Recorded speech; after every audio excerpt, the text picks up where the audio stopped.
All right, Doug, do you want to take it away with acknowledgement? Sure do.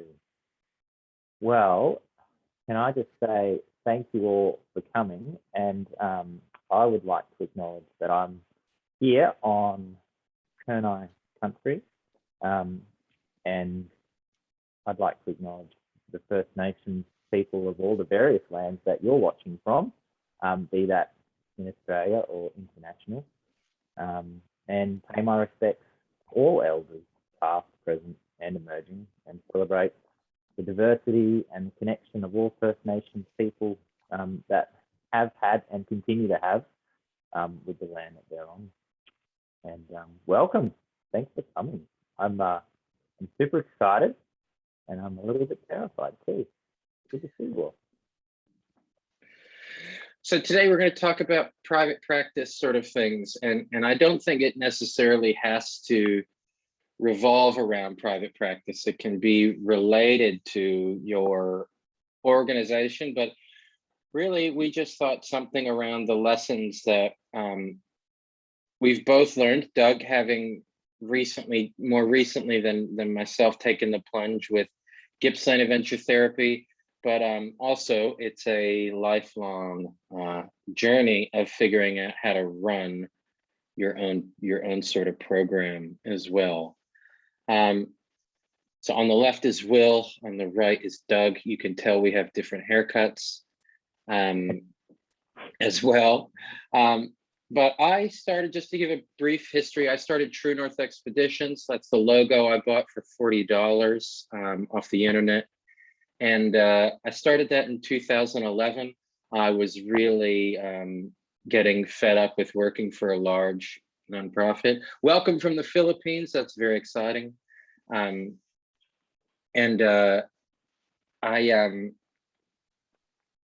I started this program. I wanted to do something similar, like extended wilderness therapy programs. I was working with Operation Flinders here in South Australia, and I kept telling them, if you don't get into the parent market, like that's your way forward. Is parents are ringing you day in, day out, asking if they can get their kids on the program, but the way they were set up was they can only take a school group or a community organization group. And I said, this is sort of, I feel like sort of short-sighted. So I pitched the idea. They liked the idea, but we couldn't get it off the ground. And so I said, okay, I'm gonna go give this a go. And then in March of 2013, I believe, I took 3 young men on an expedition with 1 outdoor ed worker. And I remember being absolutely horrified that it was the first time I've ever been virtually 100% responsible for someone's well-being. And it scared the shit out of me. And the first hike ever, I tell this story, don't judge me as an outdoor guide, but we hiked to our camp and we got there at about lunchtime. And I went, oh my gosh, we're gonna have to sit here in March in the Flinders Ranges and do nothing till dinner time. Like, I have nothing else planned, we're trapped. And you know, day one with kids that aren't particularly stoked about being there. So we made this group decision, let's just get hiking and we'll keep going. And so we put our packs back on, we fill up our waters, because camp is basically just where we've left water. There's no fire pit, we're self-sufficient group. There's no food left there, we carry all of it ourselves. And so we pack, everyone refills their water, we get hiking. Little Will did not check the weather report. We get about 5 kilometers from our water and it goes up to 43 degrees. And I'm going, oh, okay, let's just get over this ledge and we'll stop and get some shade and camp.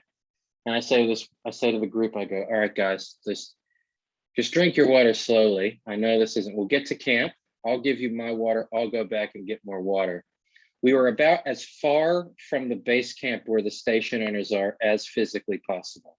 So I was like, oh, I can't call them on the first day and be like, can you 4-wheel drive me out a bunch of water? Like, I totally mucked this up. And I see one kid just pouring a whole liter of Nalgene over his head. And I was like, oh my God. But it all worked out. We all survived and didn't die. It was an amazing program. And everybody came back for a second program from that trip. So that's the birth of True North Expeditions, almost being an adventure therapy horror story.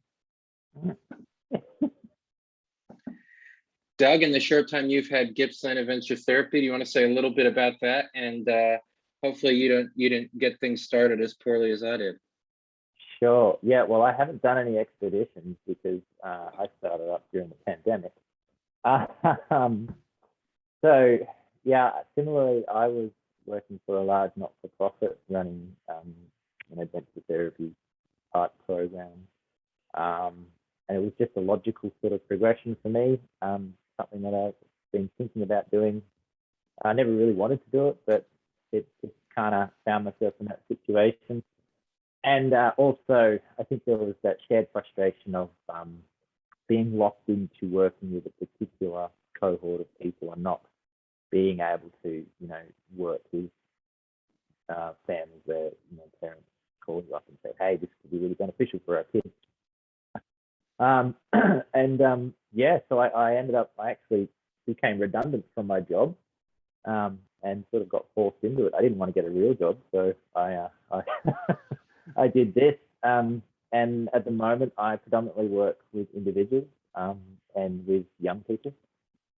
And I do, one-to-one sessions where it's all about what works for them, what's helpful for them. So for those of you that have been following along with Will's webinars, I guess a lot of what's already been said is relevant in terms of it's not always expedition. It's nearby nature. It's the backyard. It's the park. It can be remote. It's really flexible. It's just about whatever works for the person that I'm working with.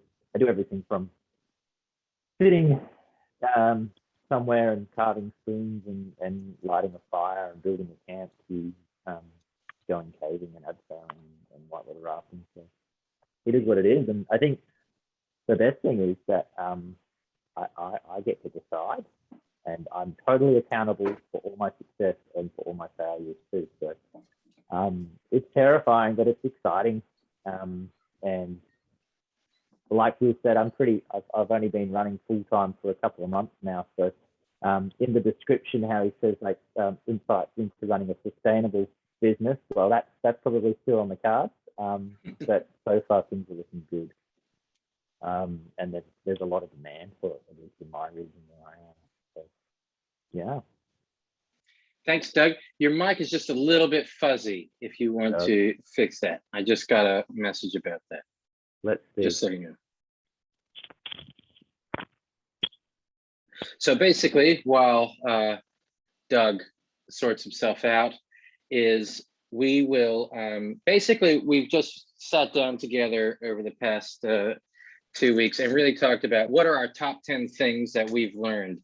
And I think we'll rush through these a little bit. Well, not rush, but give an insight. But I was thinking what we'd really like to do is also hear from anyone who has experience of building a program to provide insight as well when we get through all this as well. Doug, how you going? How's that? Is that better? I think that's a little better. We'll go with it. We'll see what happens. I can go get some more headphones if we need to. Yeah, you might give that a little try. I can ramble for a minute if you want to go do that. Well, give me 1 minute. Yep.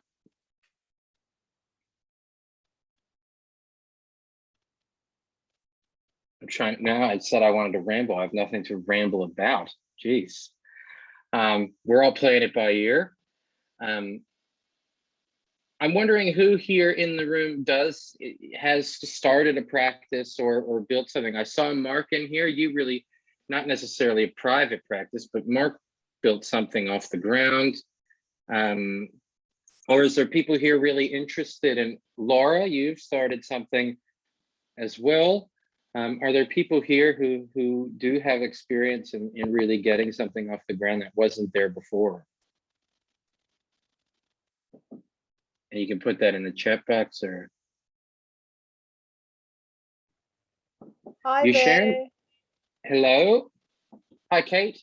Hi, my name's Kate. I'm from Batlow in Australia. Mhm.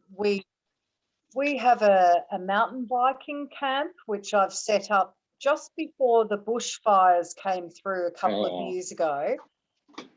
Yeah, so we lost it all after 3 months of operating. oh, sorry to It's hear not that. all. Oh, yeah, I know. Ooh, is right.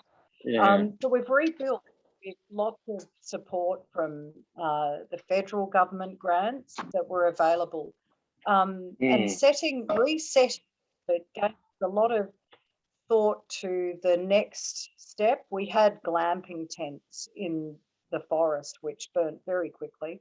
So mm, this time we've got cabins and other infrastructure which works with bushfires and that. We've come to a very small town with nothing happening uh, immediately. So we're trying to gather that interest from the local schools and sports and for mental health. Um, in hearing the first fellow chatting, I can't see him on my screen. So sorry if I've forgotten your name, mhm, but we're looking for people to come and do those types of courses with our children and our local adults who are mm, all suffering greatly from kind of two disasters, the fires and then of course shutting down after that. mm, Uh, so any kind of mental health support is going out big time in this area for, all about health and mountain biking, nature walks, and that mm, type of thing. So we're trying to do something in an area which, in many cases, the people have not considered mental health as an mm. issue, where it definitely is. And we're really proud to be sort of doing this again. And although we're just about broken, we're still Mm. hanging in there. So Oh, awesome. else that wants Thank to do it. There's so many people wanting to come to these places. Thank you for your time. No, Sorry, I'm in thank the. you for sharing. That's all right. Yeah. All right.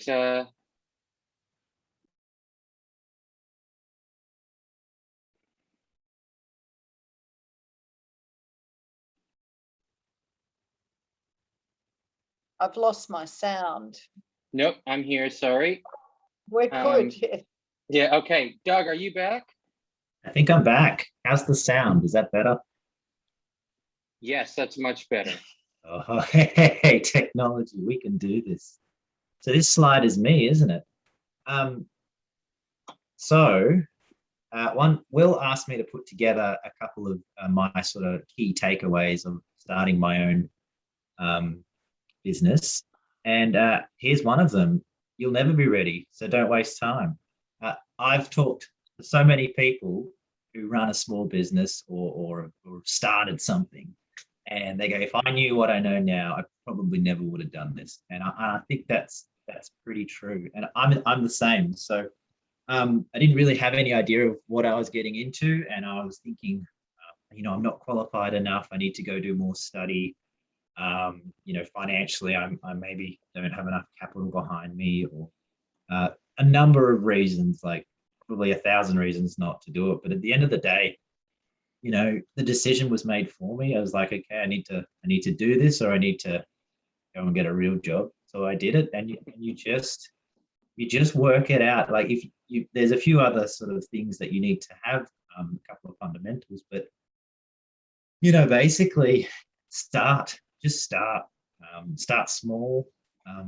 You only need a couple of paying clients to begin with, and it'll build.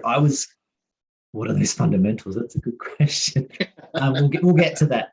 I was terrified that I wasn't going to pay my mortgage. I wasn't going to be able to, get enough clients. And you know what? It's going to be okay. I just put it out there, and you never know what's going to come back. I think if you've got something, like Kate was mentioning, there's so many people that want to do these types of programs and these types of services, you know, if you've got something that you can give people that they need, you know, it's going to work out. You'll figure it out. And then, you know, there's a few other bits and bobs. But maybe one of those fundamentals is like, maybe you need to know what you're going to give first. Wouldn't you say? And then, you know, the small business stuff, you know, you need an ABN, you need, you know, all that sort of stuff. And depending on what country you're in, you know, that differs. But basically, don't let inexperience or not enough knowledge or not enough qualifications stop you from, you know, attempting to do something. Yeah, it can be done. And I still don't know a lot of what I'm doing. I'm still making it up as I go along. But as each little challenge or new thing comes up, then you work it out, and it'll be okay. It'll be okay. Just looking at some of these questions. Yeah. You're an NDIS guy. Yeah, I was going to say, gone through NDIS accreditation. So I work with NDIS clients, but I'm not NDIS accredited. I'm a sole trader that runs a wellbeing service that uses an adventure therapy approach, which also works really well with people on NDIS programs. And for those people that may not be Australian, NDIS is the National Disability Insurance scheme, which is we're really lucky to have, and it's a bucket load of money for people with a diagnosis, whether it's a physical disability or a mental disability, that they can gain services to help them, you know, live full and satisfying lives. And adventure therapy or outdoor recreation or some sort of social outdoor interaction where you're moving your body, you're doing new and challenging things. Yeah, it fits really well within that. So, and you don't need to be accredited to do it. And I think that's maybe a whole nother webinar, but that's maybe something people can reach out, we can work through at a later point. Absolutely.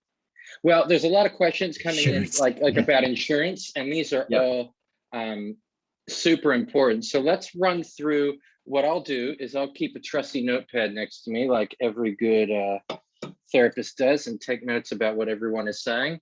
And then we can get to these questions, because some of those questions, like insurance, we can open a can of worms depending on what state or country people are in as well. So let's keep moving. Yeah, that's pretty much I've got a great one. one. Yeah, it's all about finding someone who actually understands what you're doing. Doug, this is you again. Again, yes. Yeah. Inform yourself with research, practice, but most importantly, you've got to be genuine. So I think what I mean here is, look, it's good to listen to research. Like I'm here with my friend Will, who's a research nerd, and you know it's great to understand why things work and what works. And definitely you have to be up to date with what's considered good practice. But none of that matters unless you're actually being yourself. So I think, you know, this is one of those things where it's not so much, here's a bad analogy, but I'm going to use it anyway. Sorry, Will, you can change it. I know you're going to change it. Okay. There's no point using a Ferrari to go full drive. And you can give me a Ferrari, but I'm not going to drive very well. I'm going to crash it. So you're better off teaching me to be the best driver I can be and to drive within my driving style. So that's a terrible analogy, I'm sorry.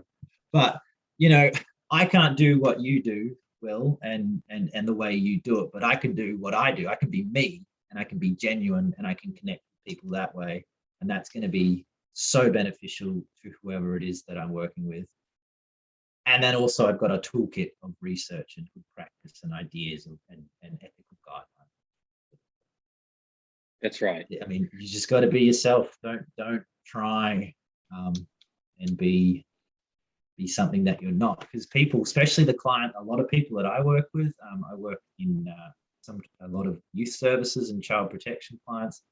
Their BS radar is so finely tuned. Like, unless I'm myself, they're just going to look at me and go, "Who is this guy? Like, get out of town, buddy." But that goes for business. I'm not a business person by any means. It goes with business. When you're entering into like a business partnership with somebody, or trying to generate clientele, like whether it's through an agency like a child protection agency or a disability agency, you've got to be genuine. Otherwise, they're not gonna see you. Like, you've got to give them something. It's like, why do I want to connect with this random dude who's not affiliated with anyone and just basically is a guy with an ABN? You know, so you've got to give them something. That's, for me, it's being me. Anyway, I've said that a lot now. I think I don't know how else to say it. The only thing I would add to that is, even in your marketing, I mean, you know, there is Gippsland Adventure Therapy, there's True North Expeditions. I see Andy here. There's Human Nature Adventure Therapy. I mean, I guess you are your practice, the business name, your ABN, your trading name, all of these things are there. But not only do you represent your business at all times, but also your clients don't care about what True North Expeditions is. They care about, was Will useful to me, and did he facilitate a good experience? Which I think brings us to the next point. Just on that, Will, I'm so sorry to interrupt you, but just on that, I think, and this is a piece of advice you gave me, I'm pretty sure, is I think early on you need to make a decision with your communication. Like, is it us or me or we at Gippsland Adventure Therapy, or is it I? Like, am I talking as Doug, or am I talking as the third person, Gippsland Adventure Therapy? And I chose to talk as Doug. And that works for me. But I think that's a decision you make. And you got to stick with it. Otherwise, it's confusing. Yeah. Hello from Greece again. But thanks for coming, even despite any connection issues. Yeah, but I think also that gets to the point of worry less about process and more about your outcome. I know for me, a really wonderful book written by Australian psychologist Daryl Chow is called The First Kiss, which is a weird name for a therapy book, but okay. But it's all about really reigniting first sessions, right? In the counseling setting. And so what can typically happen is a client comes to us for an intake. So that means we are actually taking something from the client, right? Even the terminology is funny. Client comes for help, we have to take from them before we can offer that help. I will type it in the group chat. And so what can tend to happen as well is we can get bogged down into not only our processes, but also our theories and our frameworks, our practice frameworks, and what we do. And that can get in the way of what our clients actually want. I see Amy here, and Amy knows I spent some time at the Victor Harbor Flow program, which is a flexible learning options program. And I took a group of their young people on expedition. And when we got back, I was still hired to do consulting work at the school and do basically 1 hour sessions with all of them. And this one young man came up to me and he said, "This is a nice session, Will. This is way too long." And I went, "Okay. So like 50 minutes instead of an hour, 45 minutes instead of an hour?" And he was like, 10, 15 minutes? And I said, "Okay. Now this is challenging the entire way that I was trained. Can I do a counseling social work session in 15 minutes?" He showed up the next week with a typed out, printed agenda of what he wanted to talk about. Had this fight with mom, just would like some tips and tricks on how to deal with this. And I kind of need an activity to keep me focused in the classroom, some sort of breathing thing like we did in the push. Go, Will. And he enacted it, and it worked a treat. So I could have not listened to the client by being stuck and being rigid in my process, instead of really focusing on what does the person who's working with me really want. And so in one sense, if they want to go inside, or if they don't want a mountain bike, we've got to really think about that in what we're doing. So we want to go from process oriented to outcome oriented. Geez, I'm coming up with too many words that are useless in this sentence. Is what we did during this session or during this activity, was it useful to the person that I'm intending it to be useful? Or did I think we have a, wow, at least we made it to the top of the mountain, and then everyone's sitting there going, why are we at the top of this mountain? Yeah. This is a waste of our time. I didn't come here just to hike a mountain. So we've got to think about what's the client's preferred outcome, and does the work we're doing together, the process, is that leading us to what our client actually wants? A good example of this is sort of, I started this aftercare program for kids coming home from wilderness therapy in the States. And I had started with a master social worker. I was just a field guide in wilderness therapy programs. And we started this program. We had this young man who was starting to relapse, starting to disengage in group, like just looking out the window during our group sessions. And I said to my supervisor and boss at the time, I said, this is really frustrating, Brooke. I'm really struggling with this kid. Like, why does he even show up? And he said to me, I don't know, Will, why does he show up? And he used the analogy of, imagine a teenager walking home from school and they can cut through a used car lot, right? They can cut through, that makes for a faster walk home. And so if he's cutting through and I pick him up and go, hey, check out this green car. This is amazing. And the kid's like, dude, I'm 14. I can't buy a car. I can't do anything. I don't even need a car. I'm trying to sell something that when I don't even know what the client wants yet. And I don't even know why they're here, what they want. So we need to focus on that first and foremost, and then our processes and all the things we do naturally second. Back to you, Doug. Back to me. Connection is key. Yeah, that rhymes. And this maybe goes on with, sorry, I was just trying to answer some chats. I'm not very good at multitasking. That's okay, I'm on it. So this goes on from maybe what I was saying before about being genuine. Is it, for me, it's all about engaging with the people I'm working with, and it's a nice segue from your outcomes. You know, for me, what I focus on probably 90% of the time is engaging whoever it is that I'm working with into the service. So am I doing something that they're into? You know, I might have an idea when I start, but like, you've got to be flexible. And I might start a session going, all right, we're going to do spoon carving. And then quite quickly, I realize that this person is not into spoon carving. And all of a sudden we're going on a bushwalk or something. Like it's got to be, you've got to really be attuned to what that person is enjoying, and that's hard sometimes when you meet someone for the first time. I met a young person for the first time yesterday, and I had no idea what he was going to be into, but you know, we worked it out, and by the end of the session, he was loving it. So yeah, it's connection. It's got to be, and then everything else kind of follows and works after that. But it's also connection. What I've found is I'm what we'll call as a small fish, or no, a big fish in a small pond, or maybe I'm a small fish in a tiny pond. I don't know.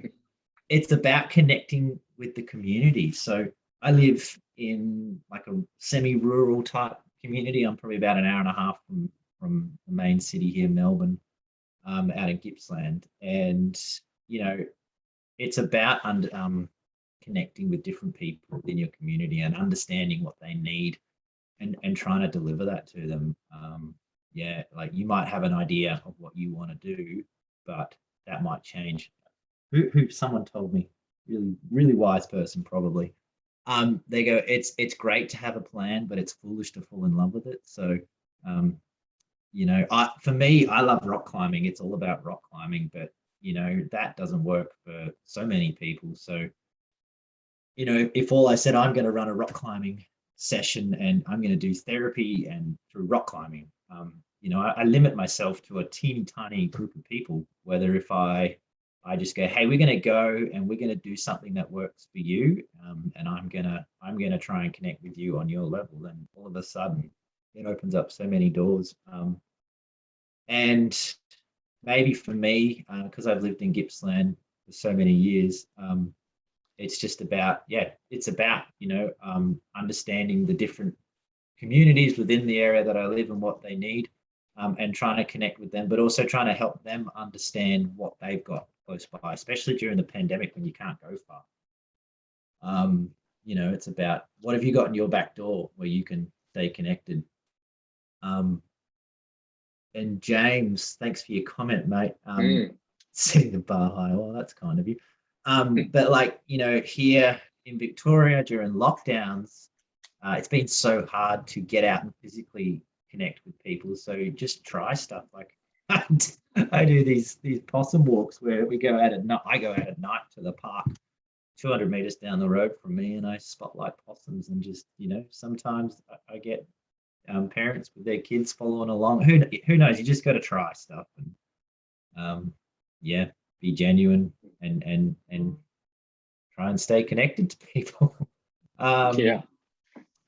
And now I'm rambling, but I think it's just about remaining open to what that may be. Yeah. No, all really good points, and I'll put Doug's drop my trusty pad of paper. One other thing I do. Sorry, Will. I'm okay. I'm pushing in, but once a month I try to do a community day where it's like I run an activity that can be really open to family friendly sort of activities, and that's one way of trying to stay connected with people rather than going specifically I only do this type of thing. But also, and you mentioned this earlier, maybe you can't be everything for everybody, so you have to just do your best, and then sometimes it's okay that you can't. So there you go. Which is a great segue into really taking some time to consider who your perfect client is. This can seem really sort of contradictory to us therapy folk, but one story that I have that I think is a nice story is a young man was referred to be about 17, 18 years old, and he had some pretty serious mental health issues going on. And the first two sessions, things were awesome. We were going on hikes, we were doing some bushcraft skills, and he really enjoyed it. And since, as people were talking about outcome measures, I noticed things were slowly getting worse. We had a third and fourth session, and he was becoming increasingly disengaged. Still, we had good time together, but I was thinking to myself, where is this going? And so I referred him to a great friend of mine, who's a psychologist, a bit more of a normal psychologist, if you will, with a nice office, and you could sit on the couch, quite a psychodynamic fellow. A psychodynamic fellow that loves fart jokes, which was a interesting combination of a person. And so I referred him to him, and the young guy was a bit upset. He thought I was dumping him. And I said, no, you can always come back for an adventure anytime. But I just think we could really, I'm interested in being useful. And I just think this guy might be really useful. He's really effective. If I wanted to go see a therapist, he'd probably be who I go to.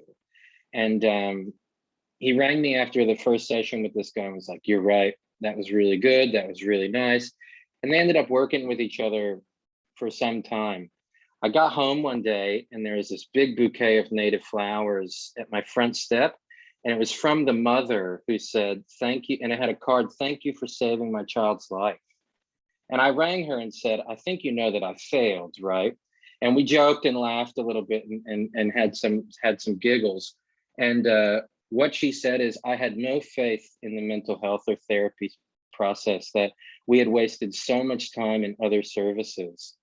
And so I could have continued that narrative of wasting their time. And so if we have that hunch that we're not the right fit, we have to be transparent. First off, terrible for business to have bad outcomes, right? We don't want someone to drop out. That's a bad outcome. We don't want someone to get worse under our care. Also a bad outcome. Both of those things are big leaders to burnout. We want to feel successful in our work. And so really working on what we call failing successfully can really help you to do this. Also, if you spend time with a journal, really thinking about who your perfect client is, it can really help you with marketing. It can help you think about, where do I go find these people? How do I know where they are? And so I realized quite quickly that psychologists, counselors, and social workers aren't who I need to be marketing to. I'm not getting those referrals that I thought I would get. And so I just started reaching out to parents. I do free talks at community centers. The True North Expeditions blog and website is entirely catered to parents at 2 a.m. going, where the hell is my son?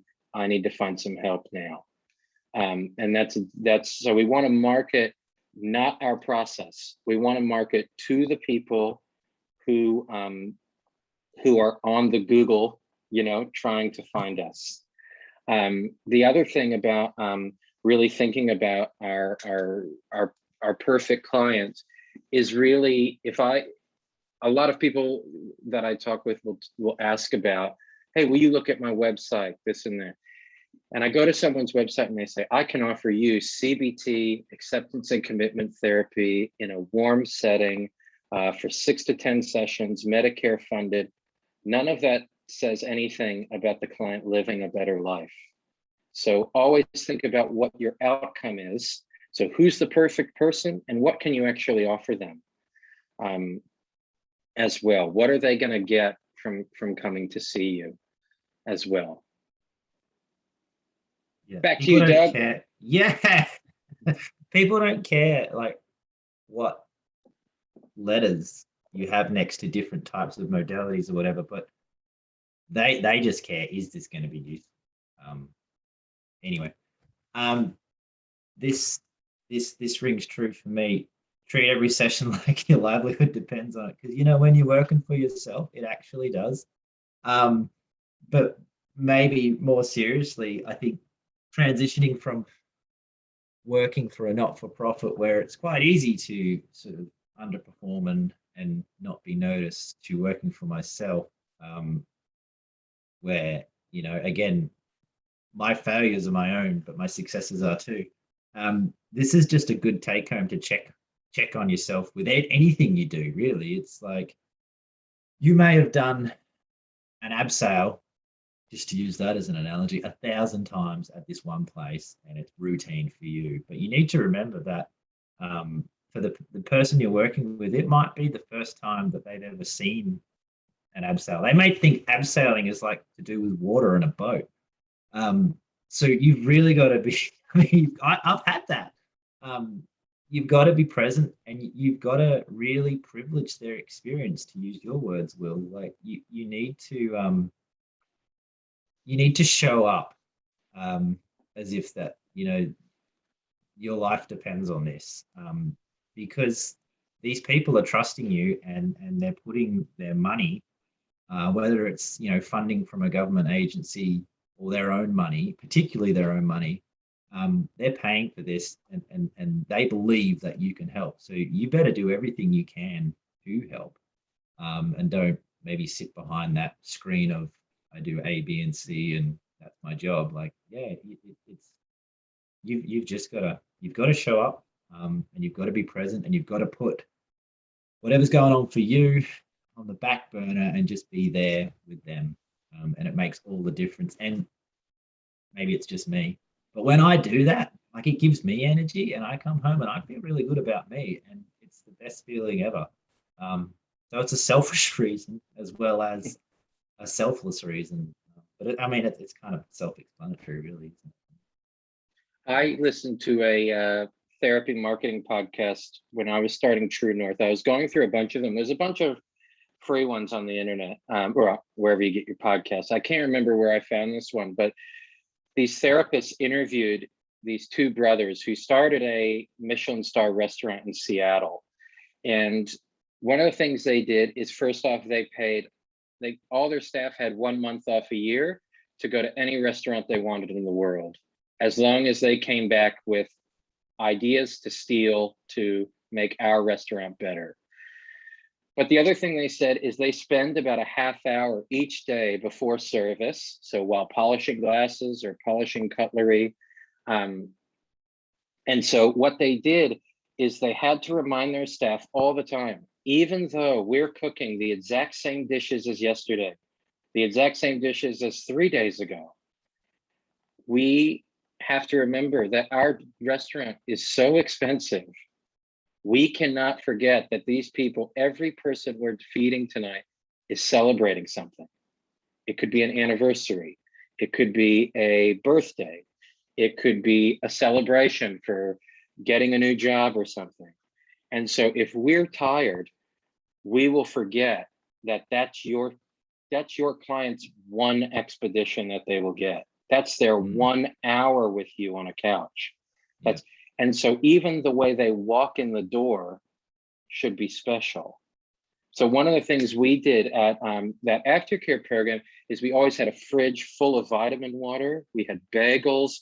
And so we said, everyone come a half hour early and we'll sit and eat together and hang out. And then we'll go and do our group work that we were funded to do. So really making sure, even when, if you have a group coming on expedition, that we just say, thanks for coming, like, way to get in the car and at least get here. But so, yeah, thinking that we're not only, and a really great thing to look at is host leadership. This is, it comes out of solution-focused literature, but host leadership is to me, adventure therapy 101. I know for me on expedition, I am a cook, I am a cleaner, I am a host. I'm basically hosting an experience. And for all of us that have sat around a fire with a group of kids, we're hosting a dinner party. There's a lull in conversation. I better ask an interesting question and get people talking again. Or those two aren't getting along. Maybe I can move them around a little bit and seat them differently. The other thing I was sort of thinking about this point is really looking at,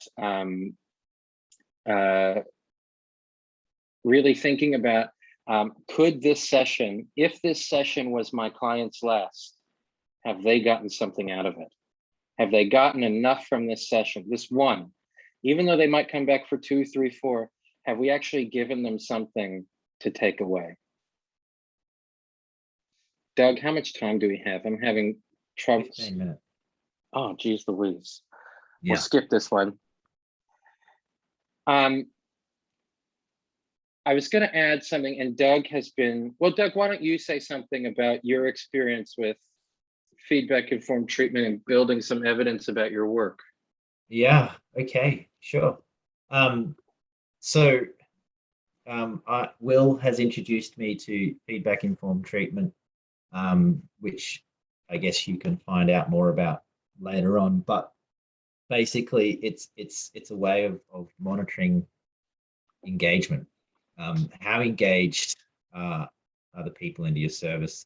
So I started using that, and early days, but starting to build the evidence of that. And I can look back at that now, and I can say, oh, I thought I was pretty good, but Blogsy, who's a more, and little Johnny over there have actually gone, yeah, you're good, but you're not that good, mate. So it's useful to sort of work on the bits that perhaps you didn't even know were there. So it's a good check-in for yourself.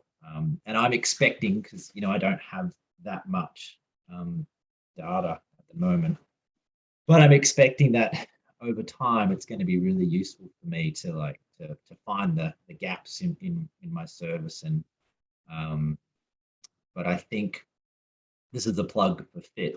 I think the best thing about it is it's really helped me work on being open and understanding what's working for different people. Rather, it's just another tool and it helps. It's great. Get into it, do it. It'll humble you. It goes back to treating each session like your life depends on it, because it's very humbling, but it's good. And I think as soon as you can be more vulnerable with that and show your clients that this is all about you and that I need to make this relevant for you rather than you need to fit the mold of what I'm doing. Yeah, it's good. I've only had good experiences with it so far. Once I got over the challenge of actually having to ask people questions and feeling self-conscious about that, it's good. Evidence, do it. It'll only improve what you're doing. And if it doesn't, it's your fault. Absolutely. And I want to keep some time for questions as well. Yeah. And one of the things, if you build your own evidence, share it, put it on your website. We've worked with this many people achieved this goal in this amount of time. This is not, that's the question that parents are, or for me, that parents ask, well, does it work? And if I don't have any evidence, I might have anecdotal evidence, but that's going to be my bias. I'm also the program director. So my anecdotal evidence is probably going to be pretty damn good, isn't it? But if we can be honest and transparent in a field that doesn't have, mental health services do not have a lot of public trust. And we can blame that on stigma. We can blame that on the cost of our services. Most of it, when we interview people from the general public, is a lack of belief that that will help me. Why would sitting on the couch help me? Why would going on an adventure help me?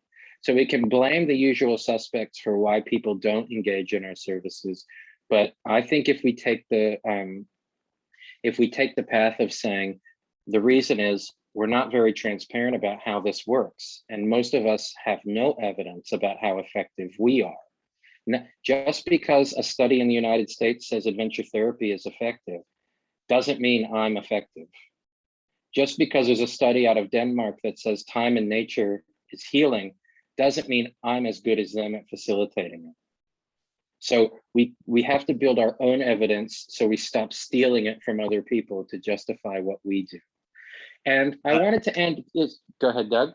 I was just going to say, you reminded me, I remember an old boss of mine or a team leader of mine asking me if what I did was any good. And I was like, oh, we're the best at what we do. And she turned around to me and she goes, how, why? And I couldn't answer. Yeah. So yeah, it makes sense. Absolutely.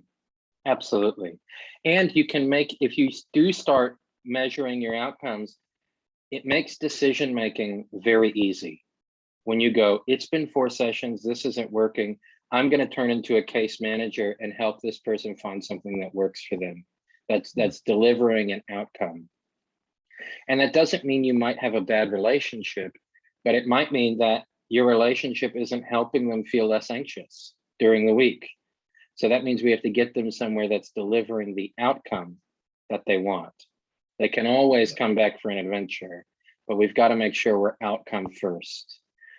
And I think this has been a theme of the week that I think is quite a cool theme as well, of really taking it personally, that not only your business and your practice or your organization, that you're a representative of that. And when you hire staff and they're not doing good work, that's on you. But at the same time, that all of us are representatives for adventure therapy, therapy outdoors, our outdoor pursuits. And when we see, I don't know if anyone was here yesterday, when we have to defend what good practice is against the worst aspect of our field, it detracts from our field in general. So when we stand up and take a stand against bad practice, we can help people, we can help try to make sure that even if someone has an adventure therapy experience, that they don't experience any improvement to their well-being. at least they weren't harmed. So we need to all make sure that we're not just doing, if someone's not benefiting, we're not just doing more bad therapy. More bad therapy does not lead to good therapy. And so more disengaged, doing the same when someone's disengaged doesn't lead to improved engagement. So we should really take it personally and hold our peers accountable to good practice as we would ourselves. Because we will be, what will make headlines and what will make news is the worst type of practice. No one's going to say, Will Dobud took 3 kids on an expedition and check it out, it's on Channel 7 tonight. You know, it's going to be whatever program, you know, does whatever bad thing wrong. So make sure to take, take what you do really personally as well, and hold yourself to a high standard. Build a culture of excellence in your organization. Be a Michelin star adventure therapy program. Insurance. So we're back to insurance. That's I just okay. suggested, Will, that maybe people can fire some questions at us since we've only got like just maybe 7 minutes left or so. Although I'm happy to hang around, but what do you think? Hang around. Yeah, I'm happy to hang around. There's an all-school university meeting now, so the longer I stay here, the less I have to be there. So,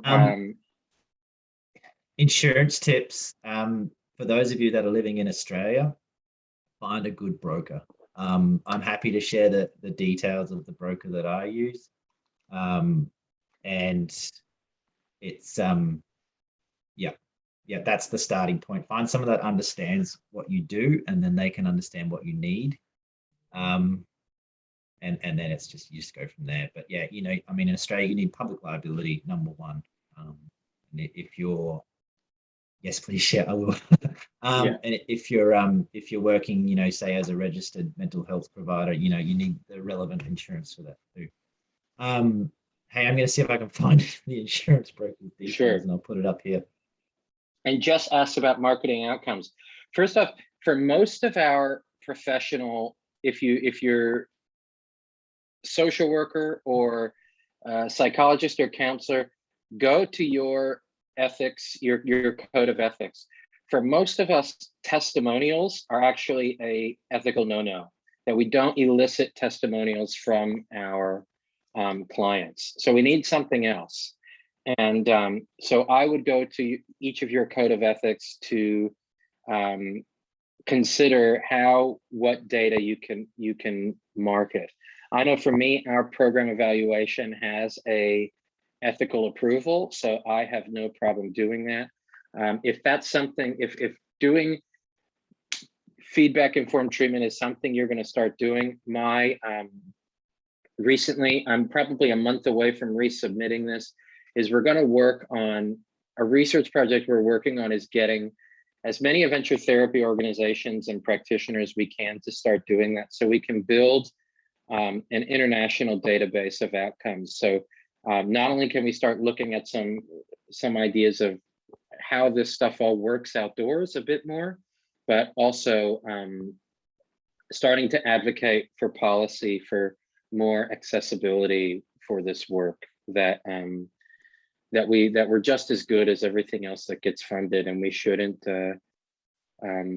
be stuck there. Shelby, Chris Russo is here, maybe still. He is putting him, he's in Washington State. And Daniel, who spoke yesterday, is in Oregon.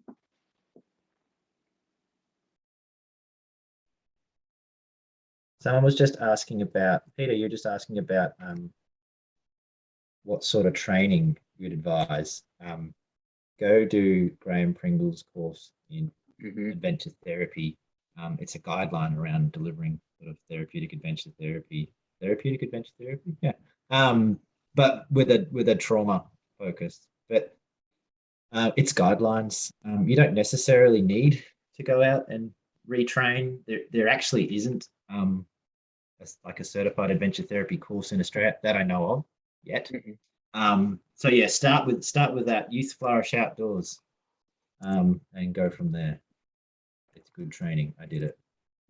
Yeah. I'm just gonna write. And I think one of the things is to also Yeah, that's right, Graham Pringle. One of the other things is to really find a good mentor, and don't necessarily get stuck with an adventure therapy or outdoor therapy mentor. If there's a book you've read and you go, I'll say in my experience, reaching out to people that I think are celebrities of our field, if you will, of just therapy, mental health in general, hardly ever do I not get an email back. And if it's a no, it's usually, but you should talk to this person, they're really good too. So cut it out with your imposter syndrome and just reach out to anyone and everybody, and get good mentoring. And also get good coaching. Find someone who's not interested in just being theoretical with you, but who is really interested in helping you get better at what you're doing.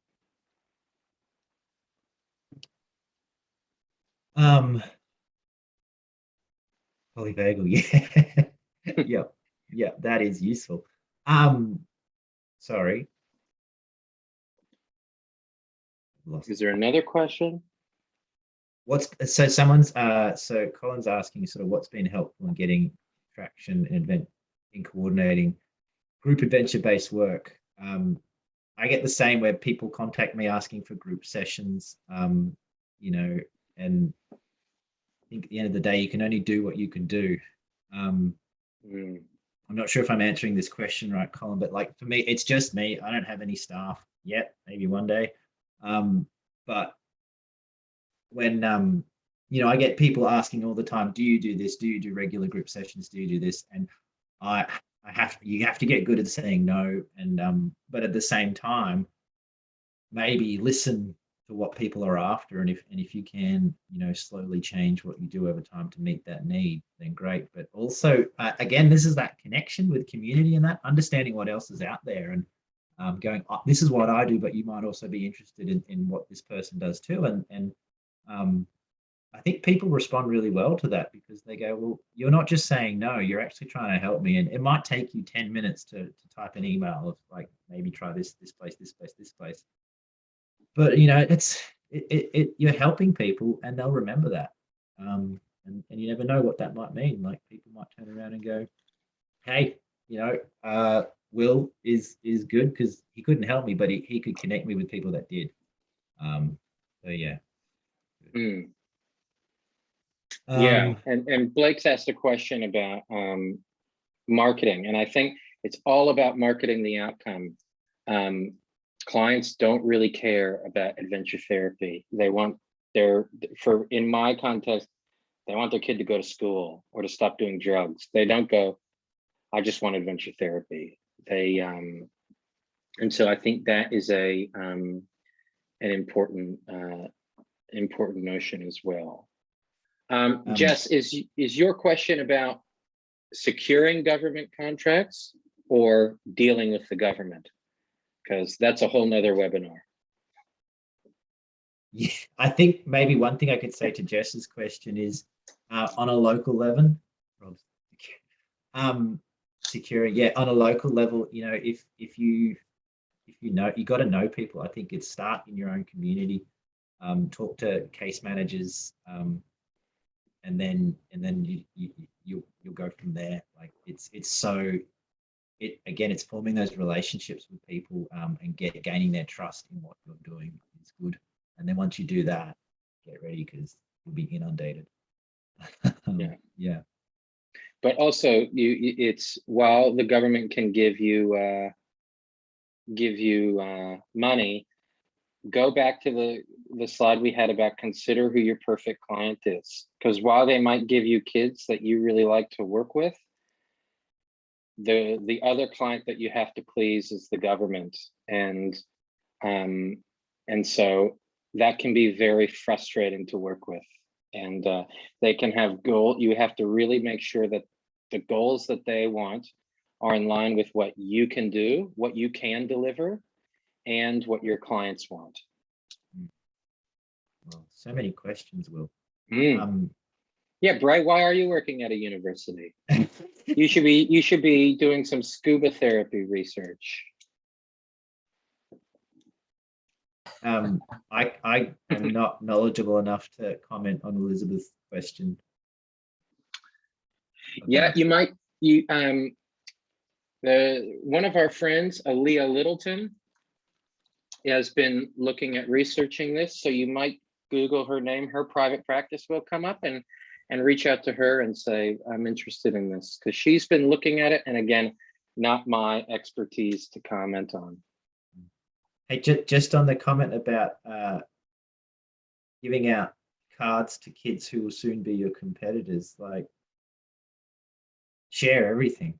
Like, we shouldn't be doing this. I mean, I know you have to pay your mortgage, but we shouldn't be doing this, you know, to make squillions of billions of dollars. Like, yes, you have to make money, but like, it's a terrible thing too, because we're always going to need some sort of helping services, mental health services, engaging services, especially now with the pandemic. More than ever, people are struggling with motivation just to get out and do stuff. So like, when people that say that, like, it's not real. Yeah, I think when I went to Norway to do some research, and I was driving with our great friend Leif, who unfortunately passed away this year, and he was saying,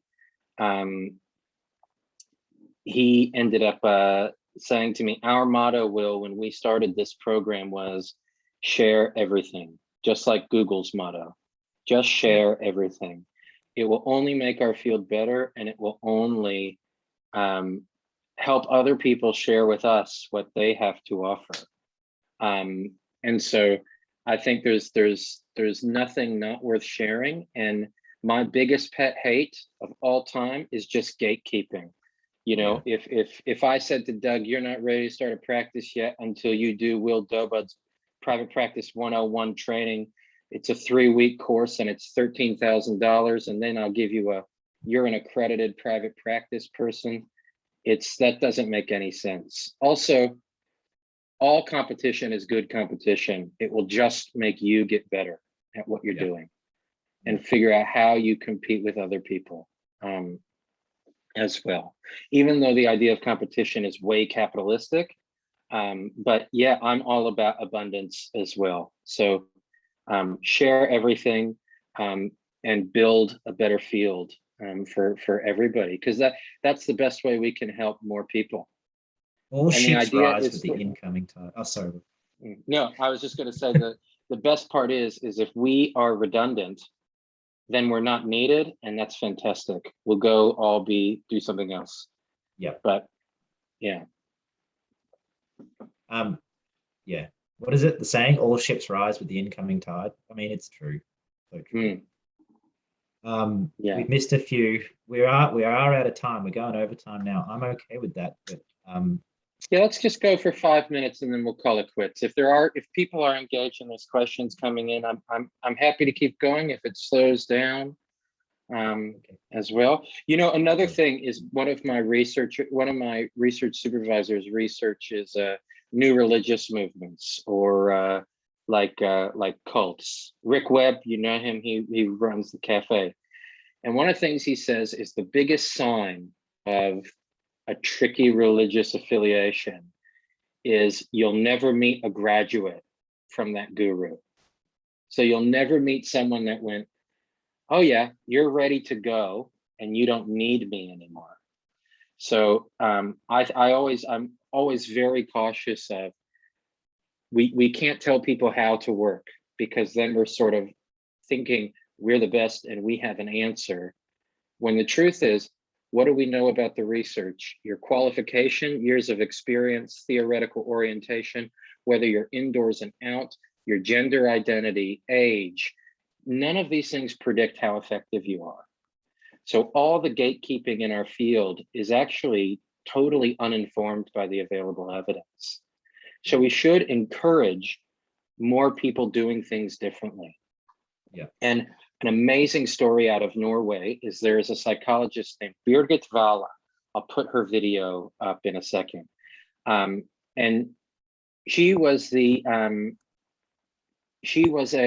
psychologist. She was the clinical director of a community-based mental health clinic.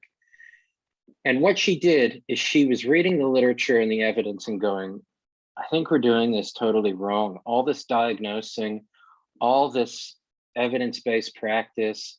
She said, why don't we just measure our outcomes and do whatever our clients want? Why don't, when a client walks in the door, why don't we just go, what do you want? You know, how will you know that coming to see us will be useful? And they did this for years, and they measured all their outcomes. And in her book, it's called Beyond Best Practice.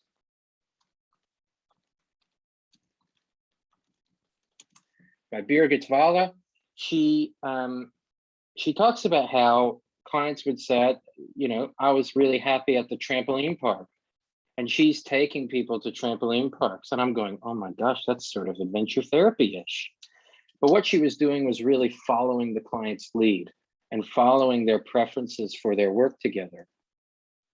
What happened is the Psychological Association and the government took note that here's this renegade group of psychologists doing whatever they want. And so she got audited, a 2-year process with the threat of taking her license so she could never practice again. The 2-year audit went on, but she measured everything. All the clients, everyone who completed treatment, everyone who was referred onward somewhere else, how many people reached statistical levels of change, reliable change. And what ended up happening, the audit ended and they sat down in this big courtroom, imagine all these, you know, big bench of people. And they said, Birgit, we're gonna need you to write all the policies for the country now, because you have the best high achieving organization in the country. And now she is someone who goes in and she kicks the door down and she's badass and she goes, you need to change all of this and change this and measure everything and all of these things. So instead of worrying about, will people recognize adventure therapy, get people to recognize how effective you are. That's you, not the model. And so I love that story about really holding yourself to the highest standard. And I'll put on the Padlet site, and after this, I'll get everyone's email who registered, and I'll send a bombing email to you all. And it's on the Facebook group page and on any social media. You can find me on all the links and everything. But yeah, I think that was it was really nice to see so many people, so many friends as well. Amy, I hope to catch up soon. I'm devastated I won't be eating your delicious food in 2 months at our forum.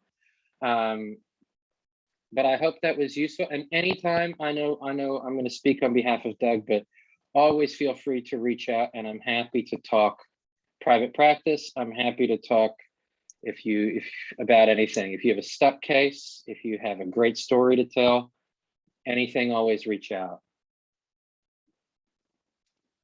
Absolutely, for sure.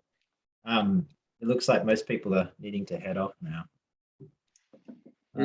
I could listen to you guys all day. I'll stop it, Sarah. Now, look, I really appreciate everybody just being here and listening, and didn't know that we had that much to say. I appreciate the kind comments too. Thank you. Wonderful.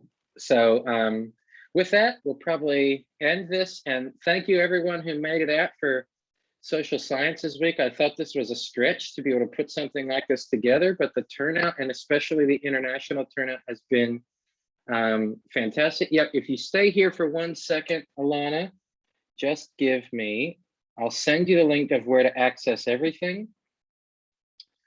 So just give me 30 seconds.